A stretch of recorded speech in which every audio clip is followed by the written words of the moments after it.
So that's all you need to do is you just have to hit that button. And then What is that button? That's the record button. There's too many buttons near it, though. I know. There's one job to do.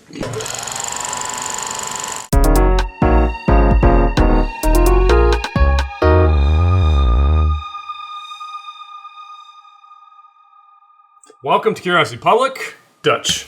Jules. Angelic Dylan.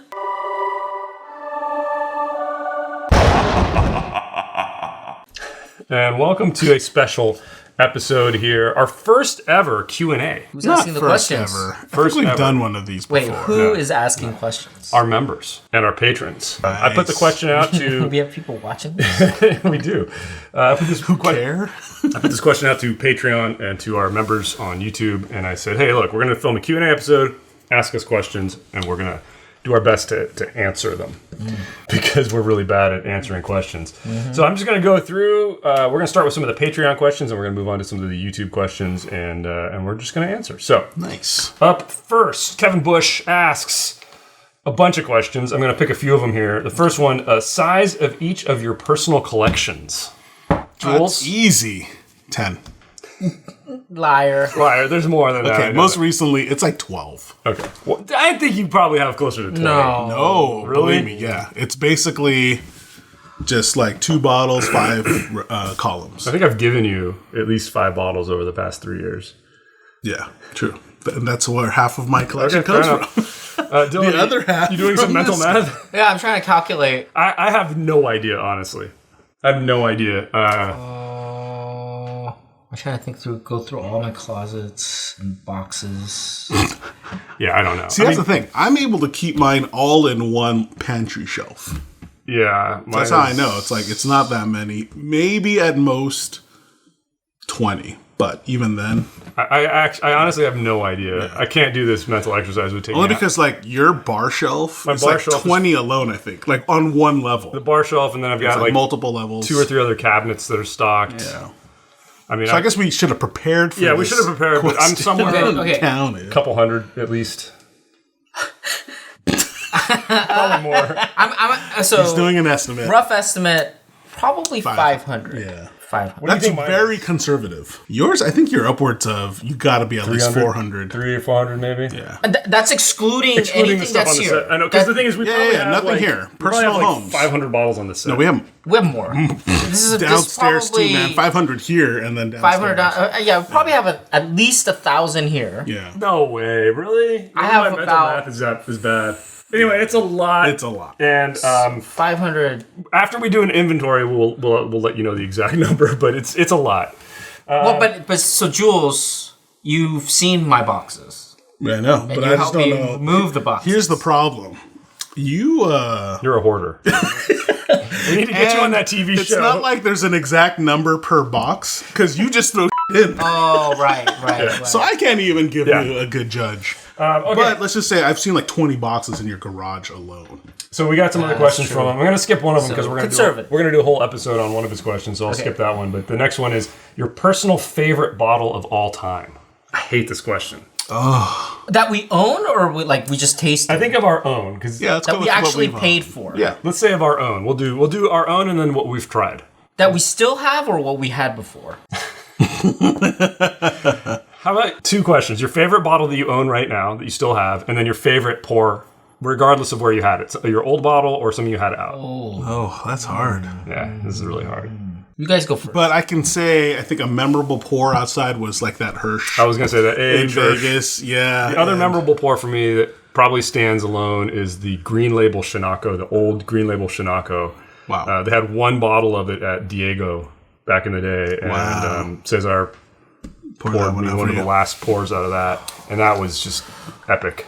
Yeah. Favorite bottle that I've ever owned, I'm probably going to go back to that William Heavenhill 16-year. It's just such a memorable bourbon, it's one of those that goes right to the edge of the oak that we like talking about. So really great bottle. I mean, better than the Pappies that I've had, and definitely above a lot of the scotches that I've had. You know, it's tough too because we've had some pretty epic scotch. Yeah, no kidding. hard to pick. It's hard to pick. Okay, Jules, so you said favorite pours. Your favorite pour, How about your favorite bottle you've ever owned? Graham's Gold. besides Blanton's Gold. I love that. Because that's always up there for me. Because it's a fun dram. Yeah, and it's actually fun to acquire because I usually only buy that when I'm abroad. Yeah, that's hard, man. Favorite bottle that you have on your ones. shelf right now? That's the question. You only have 20. There's not that hard for you. Come on. I know, but I mean, there's like at least 2 or 3 in there that I really enjoyed. Well, because it's just going to be a cheesy answer. But you know what? Okay, Tears of Eurona, because it's also signed by Herman. Wow, where'd you get that?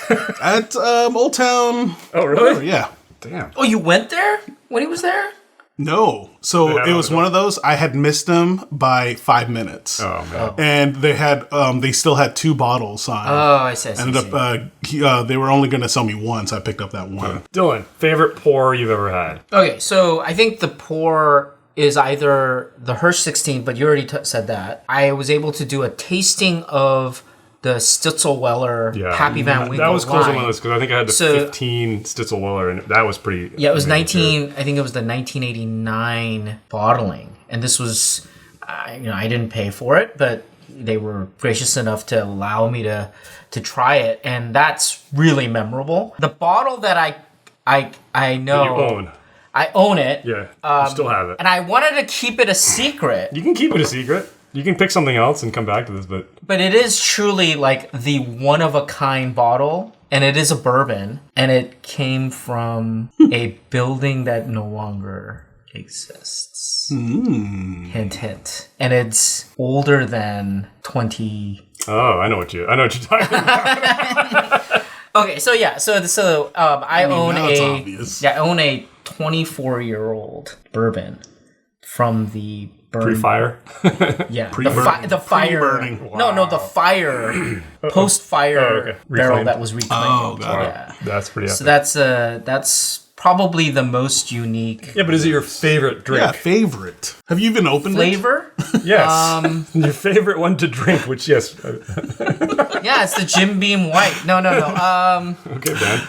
So like bourbon, I would say it's probably still like Bowler 107. it? Stag. Pappy 15 from this is post That you have. that I have. Okay. I still enjoy that that's really- immensely. If I were to think about Scotch, Just pick. You have to pick one bottle, dude. Jeez. Wait, I thought it was every category. No, one bottle that's your favorite. Well, Keep going. I have like a Keep going. The editor's going to edit this. so I have an Aberlour, and that's hard to find. And I really enjoy it. I really enjoyed that bottle, and I still have it. What else do I have? I mean, like, I have lots of other stuff. I mean, like, tons of BTACs, tons of Pappies, and such. Well, let's move on. But yeah, I would just say that's... The final question we're going to do from... Don't cut any of that. Actually, not the final, because he asked a bunch more questions. Favorite shelf-available bottle? Wait, from what? Like, what class? Period, Bourbon, dude. Scotch? Just 46 cask. That's a good one. That's like a go-to for me. That's though, a great man. I'm one. always picking that up, even if I'm meeting up with somebody, like some friends. I might go a relatives. Arete Repo. Ooh, can't go wrong with that either, man. All right, Dilo. Shelf available. 45 minutes later. Stag. Exactly. I mean, I wanted to say Weller 107, but I guess you can't do that because it's not available anymore. I mean, it's getting a little bit more available. I gotta say, it's probably...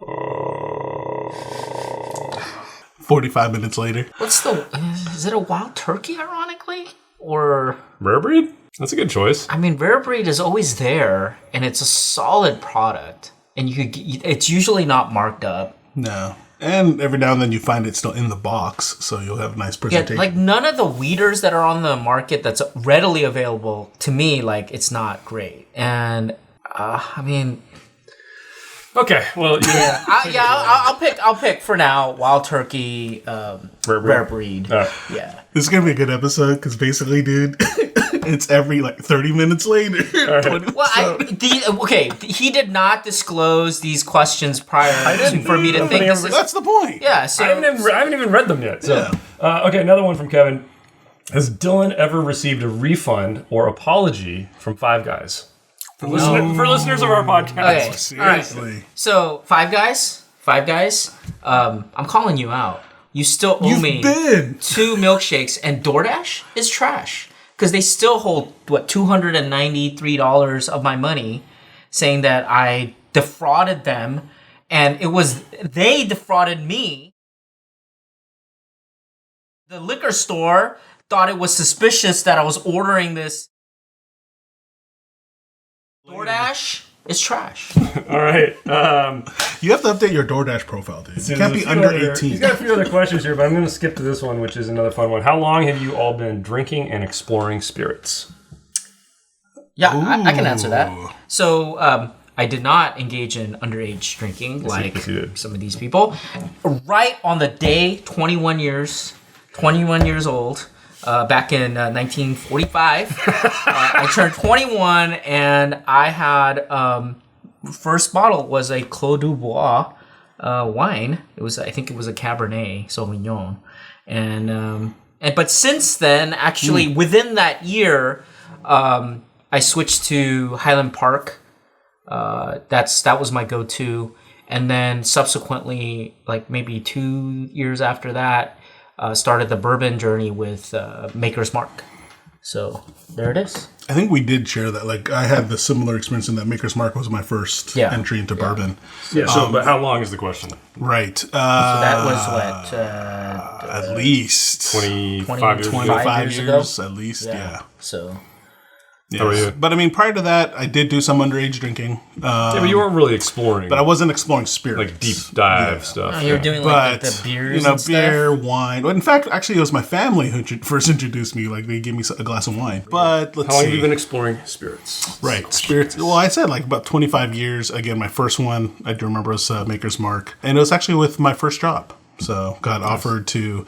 We had a group of Europeans on our team who always had tea time around 2 p.m., but instead of tea, we were drinking spirits. So I got invited to the club. Well, when I was 27, I was trying to get a job as a sommelier. Yeah, I remember that. So then I was taking those courses. That was in 1960, though, right? Yeah. So then I was taking those classes and tests and stuff like that. But, I mean, and then you understand you have to know spirits as well as wines and stuff. But anyway. Yeah, I think I kind of dabbled in Scotch, very kind of basic level dabbling, probably around like 2000-ish. And then I was thinking back on tequila. I started like 2003. I remember you were first into tequila. Yeah. Tommy's up in San Francisco, going there with Dr. Oju back in the day, starting to get schooled on that stuff. And then I kind of drifted into bourbon from there, probably like 2008, 2009, started getting more heavily into that. And then, so it's been a long time. Yeah, 97. I thought you started in 97 or so. Well, I didn't really start getting into stuff. Like, I didn't really have good Scotch until probably like 2000. Okay. Dude, 97. So all the illegal We're drinking like, we're drinking Cuervo Gold. MGD and like shots of Jack. Jägermeister. Right? I remember that at your parties that I try to avoid. Yeah. All right. Moving on, Roy asks us, what is each of your favorite Curiosity Public episodes of all time? Oh, well, now that it's been released, I mean, the chocolate cake episode. Well, it's only for members. Pretty entertaining. The chocolate cake episode. I laugh when I reached a whole new level of laughter with that episode. I actually can't not laugh when I watch it, even though it's really not that funny. It's not funny. So for our members, I just want to say Dutch dubbed in all the cursing. So Dylan's just mad that we caught him cursing. And a close second, I don't think it's ever been released. I know we've talked about it, though, was when Dutch was doing his clear ice experiments. Oh yeah. That is pretty good. But they haven't seen any of that. So I know, I'm teasing a lot of the stuff that's in the vault, but I'm just saying. Like, I will say, I'll tell you. It wasn't actually... How about the ones we've released? Okay, so it's not even Curiosity Public. It's more Bourbon Guild. Yeah. The one where we did the Stag versus Woodford. That was epic. That was pretty amazing. Actually, one of my favorite ones is from that era too, when I poured the Woodford batch proof all over the table. Oh, right. It was like the first bad pour I'd ever done. Yeah. It was so bad. Oh, man. And then I would say in the Curiosity Public era... Okay, I gotta mention this like passing. I think the Jane Walker episode that will never... Yeah, that one was really bad. Was pretty funny. I think That might go out for members eventually, but it was a mess. yeah. Actually, you know what? My favorite one, I think it was the Hibiki 21. Ooh. Because we saw his score, remember? And he had like 10s. Oh, right. No, that's a good one. That was That's the only reason I remember that. Because I was like, yeah, perfect. But yeah, I really liked the you know what, for me I think the Johnny Walker drink through was actually pretty good. It was a lot of fun, yeah. Because it was one of those things where we don't like to poo-poo blended, scotches and stuff like that. And I think it was the first time where I actually did something that it's more practical, because Johnny Walker's so ubiquitous. I never went through it like that. Yeah, it was fun. And so that was one of our first drink throughs, and that's when we realized we're like, wow, this is actually really educational. Helpful. Yeah. For us, we Yeah. enjoy doing it because you get to experience this whole spectrum. I think that's why with Curiosity Public Area, like ones that we even post, like I love all our drink throughs. Yeah. Because Yeah, I drink learned throughs so are- much. yeah. So that's a Like, perfect just even for my own palate. segue to our next question from John. It says, what drink throughs are in the works, and how do you decide what the next drink through will be? Well, I think from the decision factor is depending on how many of those bottles we have Can we acquired. get- I think there's a couple At retail. at retail. Yeah. Yeah. I mean, some of them are like passion projects. Like, I feel like occasionally Dylan and I have ones that we're just like, we want to work on this. We're Yeah. going to get everything. Yeah. Redwood Empire. How do we decide? It's really just what we've been able to accumulate enough of. Yeah. I think eventually, I mean, we want to do everything, right? That's the goal of this channel.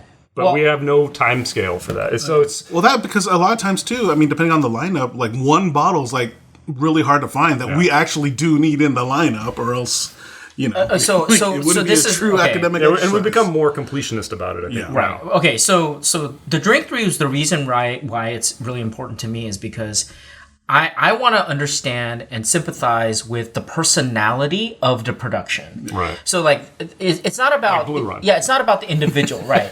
It's more like what is the character? What characteristic are they trying to present to me? And those kinds of drink throughs are actually the most important to me. And so, like for example, I mentioned the Johnny Walker, but stuff like when we did the Smoke Wagon. Like for me, it's like, this up and coming or Yeah, 'cause that's an newer old- producer. We did that when It's it was like, pretty new on What the market. what are you about? Why are you making this stuff? When we did the Blue Run, that was very helpful. It was was like, why are you educational, yeah. making this stuff? Really, why are you making this stuff? Yeah, and then trying to figure out within for example, a production like Blanton's, right? So all these are single barrel, and yet why do you have all these different, like, are these necessary? Is this all marketing, or is there a personality to your production that you're trying to convey? And that's the only way to analyze something like that. So that's why. As far as to answer what are in the works, let's see, we have a Doers one that has not been released yet. It might be by the time this video comes out. It's not released? No, that's Okay. not out yet. Okay. It's a really long one. That's a long one. So that might come out right before this or right after this. Yeah. We do have El Tesoro that we filmed recently. Ooh. I forgot about that. Yeah, that was already. yesterday. I'm surprised you forgot already. But, and then we got Redwood Empire coming up soon, hopefully.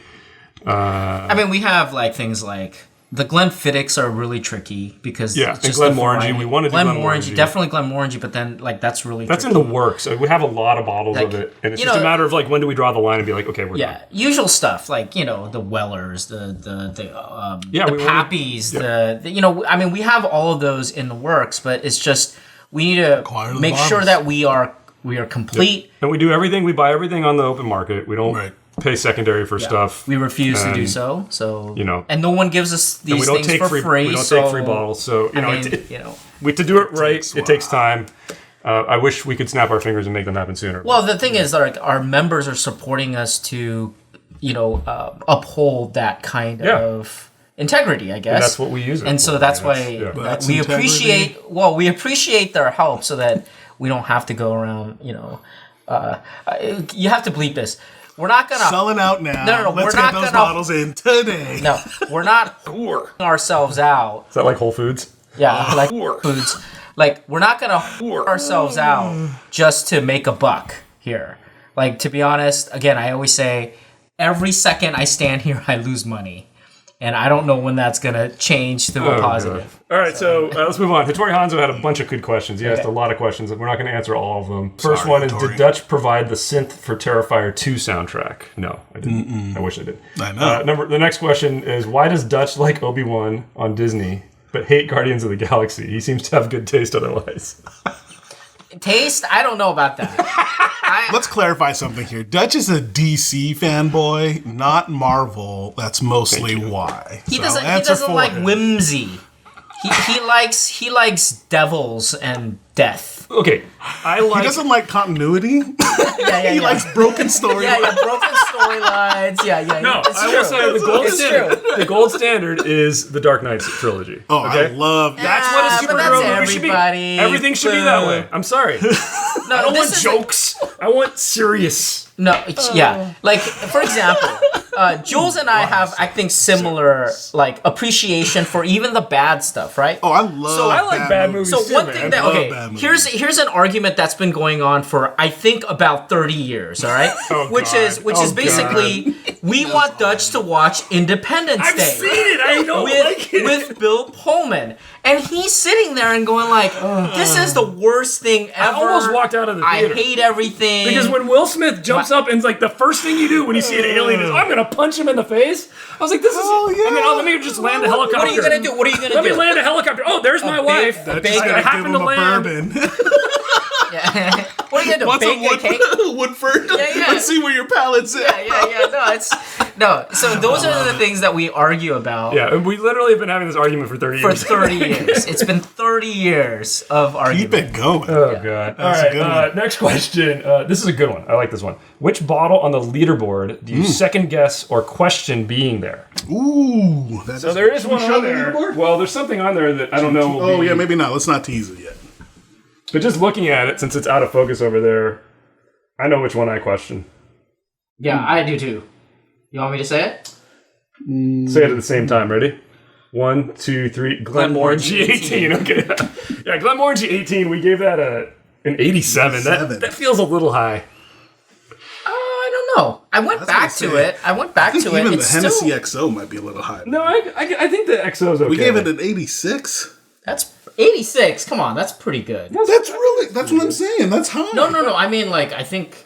Oh, you think that's right on the money? It's a legacy. Yeah, this one right here. This is the only one I really questioned. So Glenmorangie 18, we gave an 87. Was it an old bottle though? No. Or is it a new? See, that hasn't changed. Yeah, it has. Really? Yeah. Yeah, this was an old one. Must have been an old one. Yeah. We still have the bottle. So maybe I think it was your bottle. Maybe we revisit it. Oh, well, I've been thinking about that, and we'd love to get your feedback on this about revisiting someone's bottles that we think we should just revisit, or that you guys think we should revisit. Yeah. Should we rescore? Because we sometimes have gotten like Jack 12, right? Like everybody thinks we're crazy because we didn't love Jack 12. Bottles like that, bottles like Glenmorangie 18. Oh, I don't think we're crazy. I don't know. 87 seems a little high to me. I feel like that should, because that means one of us was probably in the 90s on it. No. I'd have to go back and look. We could check. It's probably me. Actually. Let's check. All right. So, what do you think you scored it, Dylan? 90. You gave it an 89. Oh, close. Yeah. Okay, Jules, what do you think you gave it? Shoot, that means I might be on the low end. No, maybe 85. You gave it an 85. Okay. I also gave it an 89. Okay. And I think I'd willing to admit that I'd second guess that a little bit. I don't know that I would give that an 89 today. I don't know. Anyway, great question. That's a great question. That's a great question. That got us thinking. The final question. Oh, no, not the final. There's two more. Will the first Curiosity Public barrel pick be a tequila or something from Foursquare? Ooh, probably not. Probably in the whiskey space. It probably will be a whiskey. It's still in the works. Yeah. And nothing's been finalized yet. Let's talk about that for a second. There's been internal conflict. I won't say who. Mostly from this guy, because he's a perfectionist. Because he's like, yeah, let's do that. Oh, wait, no, maybe not. I'm saying, I didn't say, oh, let's do that. Well, yeah. I just said, who's messaging me like, hey, what's the status of that thing? No. The first thing I said was, no. When they brought up this particular pick, I said, really? Because no, you didn't. No, you were all on board. You were all and on then board, like man. like 2 days later. Yeah. What I don't know about that. I don't think so. He just wants to hedge. I It's doubt ends up not it. being I don't know perfect. about You can that. say like, see, I I don't didn't know want about to. that. He was like, don't blame me, blame these idiots. Oh, I'm sorry. I want to make sure it's quality. We all do. We all do. We also don't want to do something that everybody else has done. Right. You know, and we want to do something that's good. Everybody has done everything. I don't know. Whatever. But it's not going to be a Foursquare, and it's probably not going to be a tequila. It will be a U.S. produced. I haven't. You know what though? The thing about the tequila, I have an idea about a tequila. What would be great if we could potentially pick something. I have a really Probably great could. idea. I mean, we know enough people. I was gonna say, I bet you could, we but- say that and it's like, or we're saying that, But and then I- tequila will be the first thing. No, but I think I have. I think it could happen really faster. have an idea. I have an idea, but I wish I don't know. Well, anyway, so We'd to have answer to your go- question, we'd no, go to it won't be- Jalisco. probably won't be a tequila or a Foursquare. Okay, final question from Notori Hanzo, because we got to move on here. Why does no one rock a Kangol as cool as Jules? I've tried. Yeah, we're just not cool. Yeah, I've tried, but I don't know. I'm not cool. It's just something I put on every day. wait. You know what? I wish we had a picture back in the day where Jules had the. I have my flat top. Oh yeah. All I remember is your driver's license, your old driver's license. I It's just someone remember with that. long hair. Yeah, In the 1969 Dart? Yeah, I remember that one. yes, yeah, with the 1969 Playboy Dart. bunny Yeah, stickers. Yeah. Oh yeah. I wish you hadn't sold that, man. I know. It's such a good car. I mean, it didn't run really well, but Well, towards the end. Yeah. But man, I actually rebuilt that thing twice. what a car. Yeah, right. me and Dad. Here is a question from Steven. It says, best and worst experience in Vegas. Okay. Go, Jules. Worse is obvious. In fact, it's right there to remind me. Legland. That's Yeah, exactly. We were doing that was our not fake. That was not Vegas. scripted. This guy That was totally. I got was sick. honestly knocked out. I mean, dude. And we honestly, And they honestly ditched me. we honestly They left. And I just remember blacking out. Whatever I don't know how you at some get back. table Sure. thing. I eventually woke up and it's like, all right, let me try to Uber or something. But it was a drag, man. Like I was just dragging myself, and All right, the best night was not Vegas. fun. Best Vegas experience. There's a lot because we have a lot of fun, especially when all I three know. of us are. Yeah, it's hard to pick a always- best. yeah. So honestly. good. Actually, you know what? One of my highlights was actually filming the first segment of our going through all the casinos. Because we didn't know what we were doing. We didn't know how it was going to work. Right. And I remember we stopped, we had dinner. Yeah. And it just was like we were just having so much fun with it. I feel like, at that point. Yeah. It didn't feel wait, like. wait, was that the steak dinner? Yeah, yeah. That was a lot was a of pretty fun. big That highlight, was- actually, Yeah, yeah. that was. I will say, I think. So I'll bring this up because I think Dutch's party in Oh, right, Vegas yeah. are always good because it's just an excuse to get everybody together. Yeah, those are. And it is a kind of a template for what we're trying to do. When we had the Elijah, we killed that big bottle of Elijah. Yeah. So, but anyway, Yeah. Worst experience for you, Dylan. I just haven't had any worst experience. I think it was just all I kind of. remember one where you blacked out and you woke up with pizza on your. Oh no! It was after one of our filming, and we had so many of these weird stuff, right? Like mixed things and cocktails and all that, and then I apparently walked back to my room, but while walking there, I somehow got pizza, and And when you I woke up with pizza. yeah, and, You woke up with a plate of pizza on yeah, his chest. plate of pizza. You've been eating it. And I've been eating it like this, but good. I don't remember how that occurred. So that was good. pretty bad. Oh man, my worst. I mean, I've had some rough nights, but my worst one was probably it was actually getting sick from a cigar. It was before I was really into cigars, and somebody had given me one, and I would probably smoked it in 15 minutes. And I was like, if you've ever done that and gotten sick from nicotine, A Churchill. it was room was spinning. I had to go back and lie down. The great thing is 30 minutes later you feel fine. I was gonna say, yeah, cigar sickness, at least it passes pretty quickly. It's horrible for that 30 minutes. So true. Okay. Good question, man. Okay, each of your hottest takes when it comes to the future of bourbon, scotch, rum, tequila. We've talked about that a lot in the podcast, Yeah. and I feel like that's a long format answer because there's so much to get into. Yeah. I'll say one of our general themes these days, though, is that it kind of is scotch went first, bourbon lagged by 5 years, and now tequila's lagging by 5 years. If you just want to look at where the markets have gone, with prices getting crazy, things becoming allocated, it's, I think one thing I'll add is I think mezcal's on the rise. Yeah, it's probably 5 years behind tequila. Yeah. I don't know. I think mezcal is going to have harder. some difficulty because the palate is a little more completely niche. different. Well, and it's almost like single barrels, Right, yeah. going like single is singles. Yeah. You know what I mean? Like, that kind, yeah. Coming from like the day. Yeah. And so there's a variation. So I don't know if that's going to be, If it'll take off. I mean, think of like barrel releases. Yeah.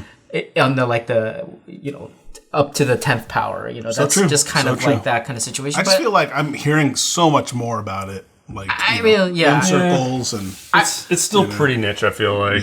Yeah. my hope is that the bourbon production thing will plateau at some point and refocus on kind of core quality without having to use all the finished stuff. And I think it's getting there. yeah, I mean, like I'm hoping that will, Because you're starting to see happen. the mic drops from the big guys.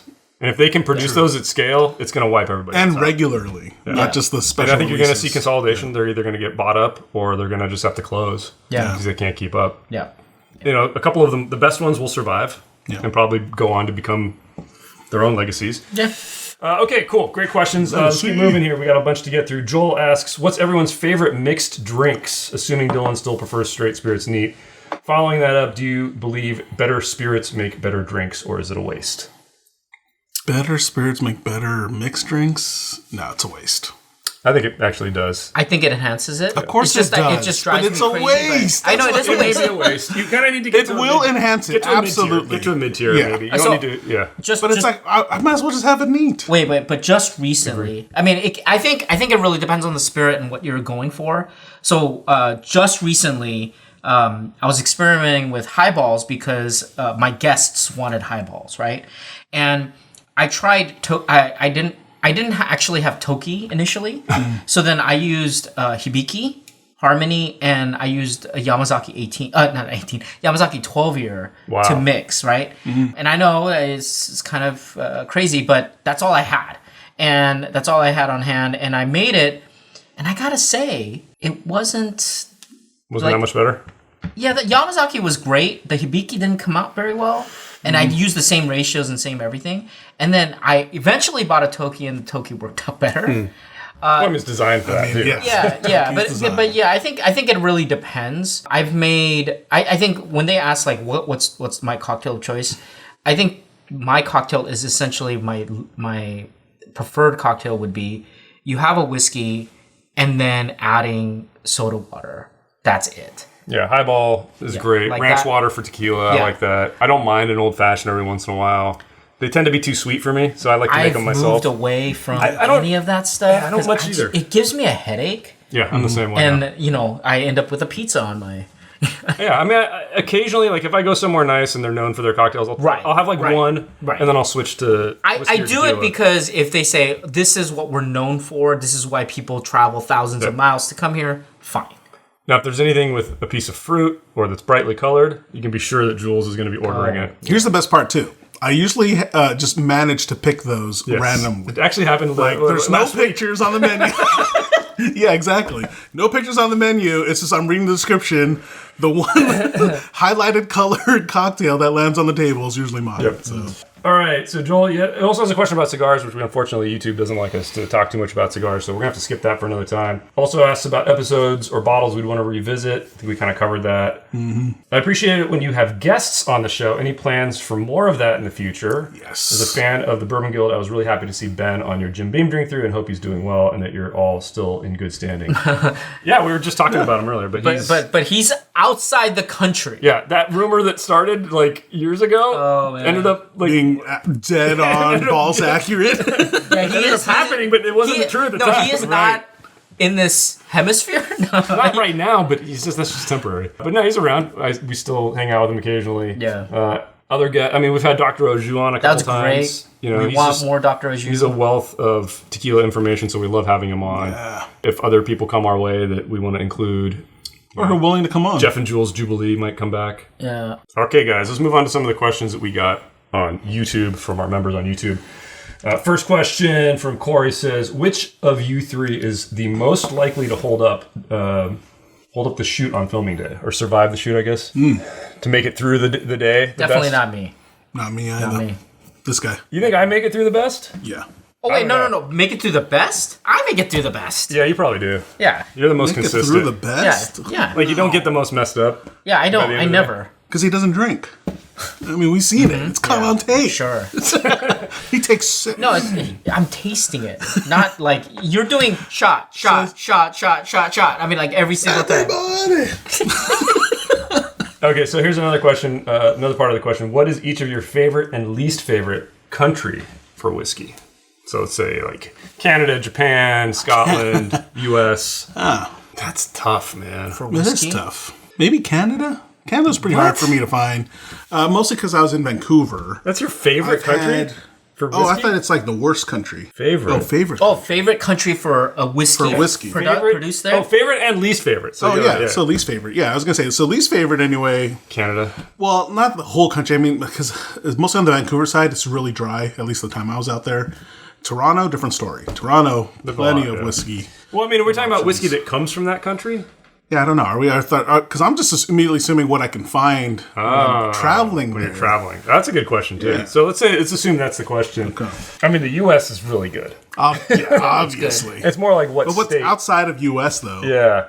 Next favorite country where you can find something. England's actually pretty good for me. I've had good luck there. Yeah, I mean, England, I think Japan's really good. Europe's fun. I think one of the best times I had searching was when we were in Prague. Yeah, Prague was actually because pretty good. This guy was a beast on Google Maps. Yeah, dude, you gotta find And looking at the photos, Yeah. and no joke, even if it was like photoed and uploaded like, a month ago, we would find it on the shelf. Yeah. And it was unbelievable. Yeah, we found a lot of old Elijah 12 year out there. Yeah. Yeah. So, and I found an old, a mini old Wild Turkey 8 year. Remember that one? So yeah, I mean, Yep. I think And then that's a hard question to answer. pleasant though. surprise was Portugal when we were out there. I thought it was only going to be port and stuff, but then we ended up finding like this awesome yeah. whiskey, Yeah, we got like that whiskey old, museum. that old Glenmorangie that we did a you fresh picked crop. up. Yeah. Yeah. Tough one. Yeah, tough question. Okay, next question from Derek says, I want to see Dylan's reaction to Maker's Mark finally releasing a 12-year age-stated bourbon. I know. It's exciting because, again, it's going to be an academic experience. My hope is that it will not. I just looked up at What? your screen. If we could get a picture of Oh Dylan's my face. god, it's brilliant. I gotta get a picture. You gotta take a photo. So just we'll see if we can put Oh some of my that in. god. It's pretty funny. Because I was looking at you. Oh, It's a little disconcerting. Okay, but okay, sorry. Reset. no. What was it? What was the question? Maker's 12. No. But here's my fear is that My fear is that it will be a Jack 12. that's not my fear. My fear is that it's already priced at $150. My fear is how horrible it's going to get. Yeah, I mean, if it's ridiculous or whatever, then obviously we're not going to do it. I think that I think the rumor is they're going to produce about 25,000 bottles, and so hopefully one of us, the two of us, will be able to Well, that's find exactly something. this is exactly what we've been talking about, like that those mic drop moments that the big guys, the big legacy distillers can do this. Yeah. And if they can flood the market with that, But here's the thing: I'm hoping that Maker's Mark is actually correct.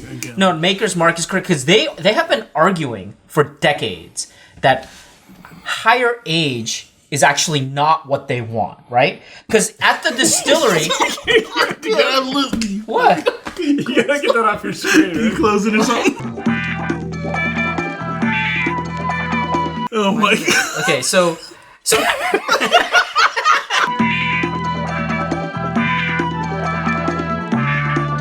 So at the distillery, a Maker's Mark at the distillery would give these samples to argue that more age for makers does not mean better. Yeah. They've been arguing that for decades. Yeah. I think at the distillery they sometimes would give like a 13-year and show that it's over oaked, it's bitter, it's tannic. And I think they did something specific with the warehouse and the aging on this in order to kind of temper that, right? Right, but then see, that's the thing. I was hoping that this is more of an academic saying like the release is to justify the regular production, not necessarily go, okay, the 12-year is where it's going to be. Psych.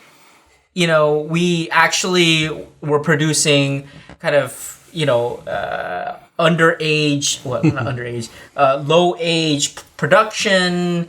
Right. But we weren't actually showcasing what we can do. I mean, this is where it becomes a little bit tricky. But I am super excited because we've been talking about this all the time. I want to taste makers at 12 year or 10 year, right?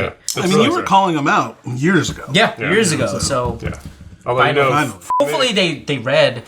Claims it was because he kept asking them. Oh, is that the same guy who stole our stuff? Okay, probably stole our ideas.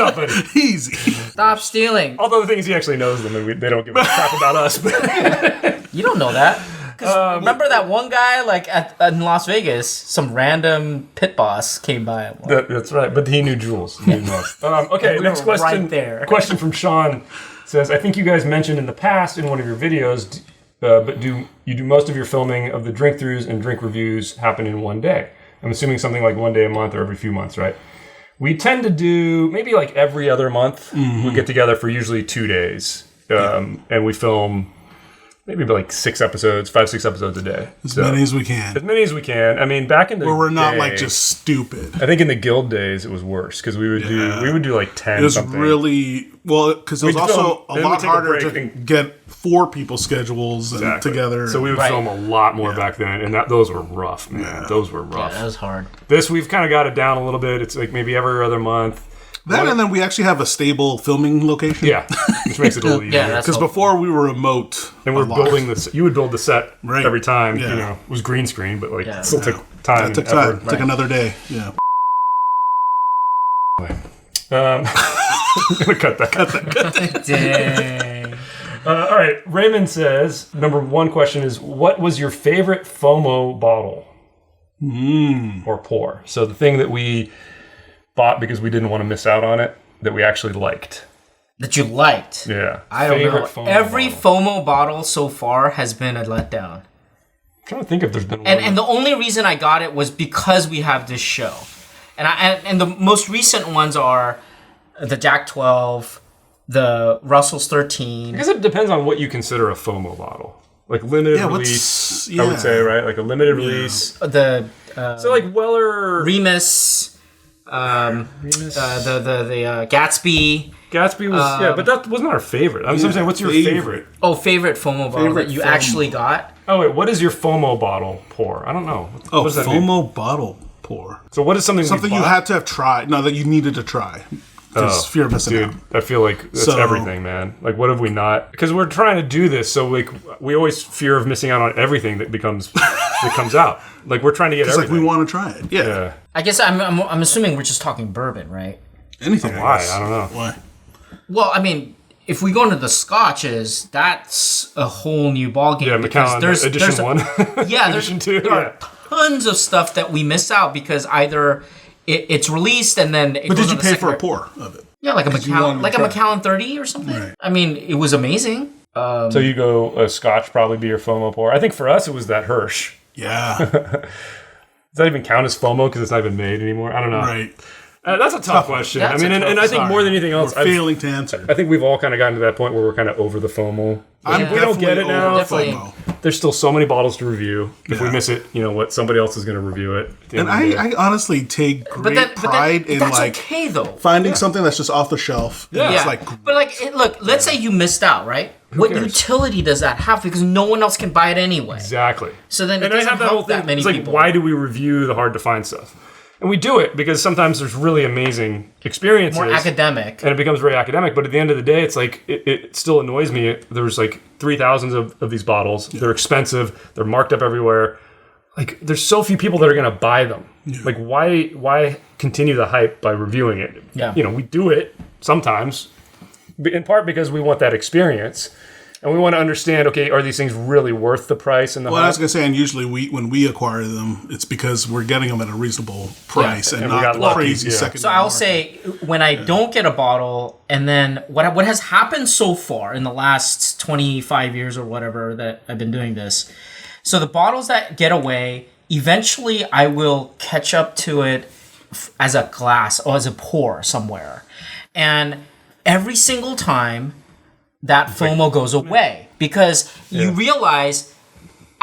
In a lot of cases, I go, oh, you know what? I'm glad that I kind of missed out on it because then I saved the money and I realized it is definitely not worth the secondary prices or the prices. Yeah. I think the biggest one I keep bringing up is the Macallan 30-year. Mm-hmm. Like 30-year was the one that I was chasing for a very long time. I was in Europe. I got a chance to try it and it was a very good pour. It was a very hefty pour. And I tried it and I go, man, it's great, but it's not like this logarithmic price, and it's diminishing, not like that. Diminishing returns. Yeah, it's definitely a lot of diminishing returns. There's your answer, the Macallan 30 for you. Yeah. All right, so what's your regret bottle? Like, what do you regret passing on? I know exactly what my regret bottle is. I think it's the Ridgemont Reserves. I think it's the... I bought those when I had the chance, so I don't feel that. Oh, okay. Regret, so yeah, that you missed Elijah out on. 12s, but You bought a bunch of those. Like, what's the regret? What's the one you missed out on? You know what it was for me? What? Yeah, Al Young, Four Roses. Oh. Sat there, and I was like, $1.99 is a little too expensive. And then even the guy at the shop was like, I'll work with you on it. I was like, nah, it's too high. It'll sit there. Maybe I'll get it. And of course now, I tried it at a bar later. I had to pay something like $50 for a pour, and so good. I really, really... am pissed off that I didn't buy that bottle when I had a chance. That is my biggest one by far. That and not getting more of the old Shinako tequila when it was out, because that stuff was amazing too. I mean, is it Nickel Wild Turkeys? Is it? I don't know. I mean, the great thing is there's always something new. So it's fleeting, but that's the one I just happen to really remember. Oh, I know. Because I waffled so long. I know what it is. I'm gonna tell you. It's not even about like missing out or whatever. It's what was discarded. So my dad used to get Chivas. Oh yeah. Like all the time. And I remember as a kid we would basically put it in the closet. And these are from the 70s and 80s. Okay, and I've tried the old. As a pour, and it's amazing. And I remember when we moved, we basically threw it all away. We just dumped. Rough, dude. I think it was like 20 bottles of this because my dad wasn't drinking, and I was 16 years old. So we're like, I don't know. He's like underage drinking, and he goes like, throw it all away because this is just too much. It's too much weight, whatever, and we just like dumped it all. That's rough, dude. Yeah, that's. All right, a couple more questions from Raymond. Or one more. Sorry, do you guys run an infinity bottle? I do not. No. Never been interested in that. I don't know why. It's gross to me. It's. We do have. We do dump stuff sometimes, and we did do an episode. I think it was for members. Right. So if you remember, you can go back and find it where we drank some of what we had dumped. It was a mix of like rum, tequila, whiskey. So. I wouldn't call it an infinity bottle. It's a dumb bucket. I think a long time ago at the Bourbon Guild, we were thinking about doing the poor man's pappy and stuff like that. And I think that really cemented my disdain for the infinity bottle, because when they started to blend in that way, you lost both characteristics to me. You lose more than you gain. Yeah. And so I don't find it to be interesting. I will either leave it and I'll just have that final 0.5, ounce or whatever and be done with it. Yeah. But so that's a great segue to the next question here. Well, some of these questions, by the way, are things that we were going to do standalone episodes on. So if we skipped your question, that might be the reason. But Lewis asks, what do you do with leftover whiskey from shoots, or do you drink it all? So if we don't finish our glass... if it's something we want to finish, we'll set it aside and come back to it at the end. Like yesterday, I took it to dinner. Yeah, you took it to dinner. So that happens sometimes. Other than that, it gets dumped in the dump bucket if we can't finish it. Sometimes we finish it. This guy sometimes shoots it at the end. That he's been known to literally knock it back and just chug it. Yeah. So I don't want it to go to waste. It depends on what it is. Obviously, it depends on what it is. Yeah, if it's something that we reviewed that we didn't like. No, we're not saving it. In the drink throughs, sometimes usually the higher end stuff we don't dump, but like we all set it aside. But sometimes the early pours, And I've gotten better. I've tried to get better about not pouring us so much, especially for a drink through, because we're just taking a few sips, commenting, and then moving on. And we don't want to waste too much of it. And then speaking of bottles, I mean, that's why our bottle count, when we were talking about earlier, this is crazy, especially here at the studio. So we have tons all of bottles that unfinished. Have, like this much taken out of them. You know? Maybe we'll do an open house one of these days. So final question here from Herschel. Yes. Oh, he also asked about your reaction to makers, which we covered. Nice. Is Weller Special Reserve something you drink? Yes. That used to be my go-to, honestly, when it was still sitting on the shelf. I mean, that would be the bottle. Once a week, I'd go pick one up for $20 and drink it throughout the week. And, no, I drink... Or every couple weeks, maybe? I drink Weller 107. I drink Weller 107. Yeah. And I have plenty of bottles so that I can do that whenever I want. But Special Reserve usually ends up being a gift. Yeah. I do enjoy it. I give a lot of Special Reserves. I feel like I enjoyed it more like earlier in my bourbon kind of journey of drinking. Yeah. It's still an enjoyable pour. It's nice. It's you know, if it's still sat on the shelves at $20, oh, definitely pick it up. I'd always pick it up. I enjoy it. But it's just at the price these days, $70-$80. I'm like, nah, it's just. Oh no. I give this Special Reserve for like our mailman every year or something. That's nice. Or so there you guys, if you guys want a bottle of Special Reserve, you can. Our waste management folks. I think who my work hard for the year. The one bottle I had for our podcast was from you, Dylan. Oh, you took that one. I guess I was the mailman. Well, no. But you know what? I will say they. Whenever I give these bottles, first of all, they have like the biggest smile on their face, which is great, and then all of my trash. How do you know your mailman drinks whiskey though? Oh, we talked to him. Like I know that too. But really, no. But our waste management guys, and our waste management. They oh my gosh, it's like white glove service because it's really great. But take care of them, man, because like a small gesture like that, a Christmas. Oh yeah, no, I dude, always it's give awesome, a bottle. they'll I they roll my bins into my driveway. I run out, and with my thing, and they know. Yeah. And they're like, oh yeah, they're great, man. They'll stop the whole like. Yeah. I wish they would one day, like they have the robotic arm. Yeah. I'm hoping one day they will just grab it from that, So a couple other questions from Herschel. Hard ones to answer. Best websites to buy whiskey? It really depends on where you live, I think. Because in California, we can get stuff shipped from anywhere, so I just go on Google. You try to find a reputable place, and the place has a good price. Yeah. There's some places here that we regularly order from. I don't want to suggest them because I don't know. People have different experiences with them. So website ordering is hit or miss. Yeah. Try to find reputable places. SoCal. No, I will say Dutch does more of the web ordering. Web stuff. Yeah. I tend to be old fashioned. Go into it, yeah. I go into the. And then I just do whatever they tell me. Like, go here, pick it up. And then that's like 2 days later. I know, it's like a month. Oh, sorry, guys. Well, he didn't even see the ones from this weekend because he was like AWOL. Oh, yeah. I was like, are you in town? Go get this. It's close to you. That's right. Okay, and then final question from Herschel says, how to find bars with reasonable prices for pours of the special hard-to-find stuff? Hit or miss, man. Can I mention, like, I think the restaurant that we went to? I was going to say the internet definitely helps. Yeah, I don't know. Well, I was going to say, like, because our Discord friends, man. Oh, yeah. They gave me a recommendation when I was up in L.A. Unfortunately, I missed it, but... So it didn't really help you? No, but it's like, I already know to go back. I'm going to go back to that restaurant. I think you will be surprised at restaurants. Yeah. And I think sometimes the non-whiskey ones are better because they don't really know it. Like, I told you that story at Fleming's, right? It's a big chain steakhouse, right? Yeah. Go to the bar, they've got a bottle of E.H. Taylor Barrel Proof. And I'm like, how much is that? They grab it, they look at it. Oh, it's not in our system, but we see regular E.H. Taylor, so we'll charge you that. And I'm like, great. It happened to me at another restaurant. Again, not a specialty whiskey place. They had a birthday bourbon. No, it's not in our system. Well, we have Old Forester, so we'll just charge you for Old Forester.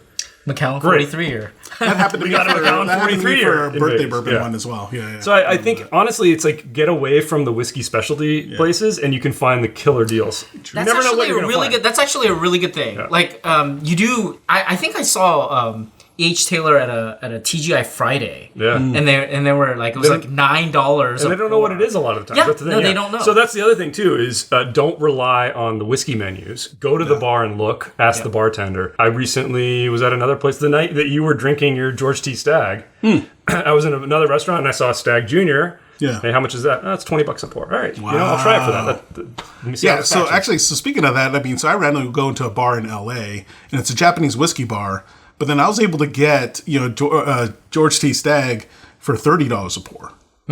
So at a Japanese whiskey place. Right, because maybe it doesn't move as much. It wasn't, yeah, exactly. Yeah. So those are like little tricks that you can go. Little tricks of the trade. But yeah, sometimes you'll find it at these large chain stuff, and actually, even that place in Vegas where we had the cigars. Yeah. Remember? Yeah. Oh yeah. Oh yeah, that was really Yeah, good. the Stag was really reasonable, and we're like, really? That's it? Yeah. I will buy this one. Yeah. And So you had a round. Yeah. Yeah. So the other one is like. Sometimes I hate to say this, but the apathy of the staff sometimes works for you. Well, that Macallan 43 is exactly it was what just happened. kind of like, I don't care. I mean, I clock in and clock out. Right. I Stag. The Stag wine pour is $11, so it must be the same. It never hurts to be nice and friendly too, Exactly. because what happened with that Macallan 43? We were talking to the lady sitting next to us who was off duty, or like she was one of the bar managers, but and she was off. So we were just chatting at the bar, and then we asked the bartender about that special bottle, and he's like looking at it, and then he looks to the manager who's just off having a drink on her own. She's like, "Oh, just do this." Yeah, and he rang it up for like $20. It was $16. What? But like they were nice enough to only charge out of the 2 pours one that's right. pour. Yeah. And then we went back and then got more pours. Yeah. Wow. But anyway, stuff So, like you that. find gems like that. Yeah. You find, sure. you're a little nice. Sometimes people will pour you a little heavy too. That's another nice thing about being in the U.S. though. Yeah. Because in Europe, they almost always measure it. Yes. And it doesn't matter how nice you are, they don't care. Yeah, they don't care. So that's why we have the tipping system we have in the U.S. is because... I guess there's one positives, right? Yeah, sometimes there are some positives. All right, guys, we covered a lot. We talked a lot about these, more than I thought we were going to. Save the ones that we haven't responded. Yeah. I mean, keep them coming, but Keep the questions because we coming, could maybe answer it on the podcast too. Yeah, we do a lot of these topics. We've covered a lot of these topics in our podcast. So if you find this kind of topic interesting, check out our podcast and drop more questions in this video. Again, we only asked our members, so we want to hear from everybody else out there what questions you might have for us, and we'll do another one of these. Let us know if you like this kind of content too. Yeah, Jules. And a good way to do that is give us a thumbs up or thumbs down on the episode. I can't. Jeez, Dylan.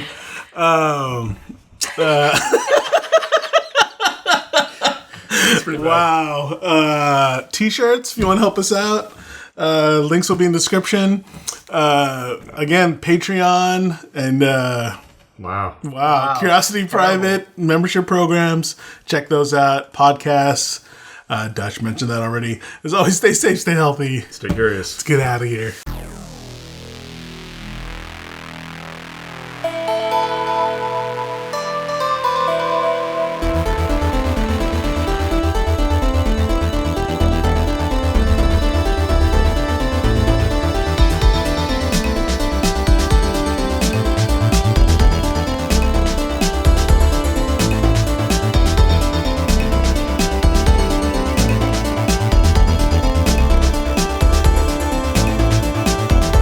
That picture, dude. You gotta blend because every time skin when I'm tone a looking little over at you, that's the first thing I see. It's pretty funny, dude. It's so good. The eyebrows. Seriously. You gotta blend that skin tone, guys. No, actually, it doesn't look too bad when you zoom out. The thing is, you had it zoomed in for the whole Look episode. at it. It's not bad.